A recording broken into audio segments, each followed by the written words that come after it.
March 4, 2025 Dinathanthi தலைப்புச் செய்திகள். நாடாளுமன்ற தொகுதி மறுசீரமைப்பு விவகாரம். முதலமைச்சர் மு க ஸ்டாலின் எதிர்க்கட்சிகளுக்கு அழைப்பு.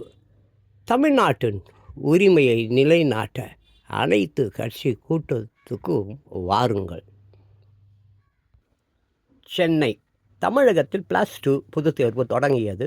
தமிழ் பாடத் தேர்வு எளிதாக இருந்தது என மாணவர்கள் கருத்து.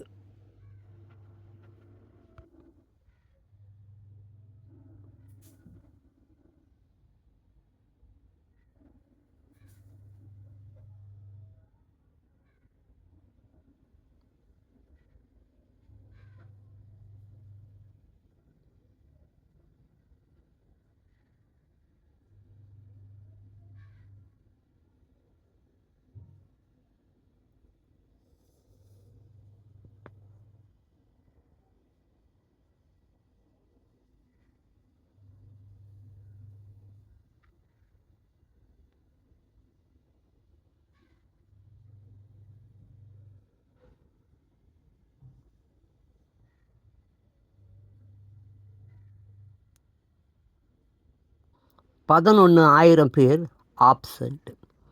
+2 வகுப்புக்கான பொதுத் தேர்வு நேற்று தொடங்கியது.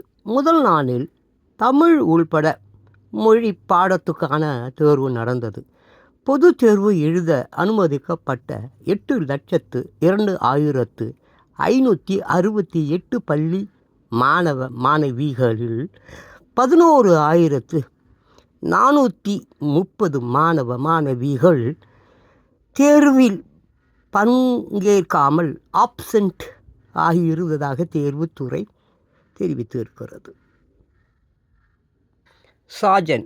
மார்ச் 4, 2025 தினத்தந்தி தலைப்புச் செய்திகள்.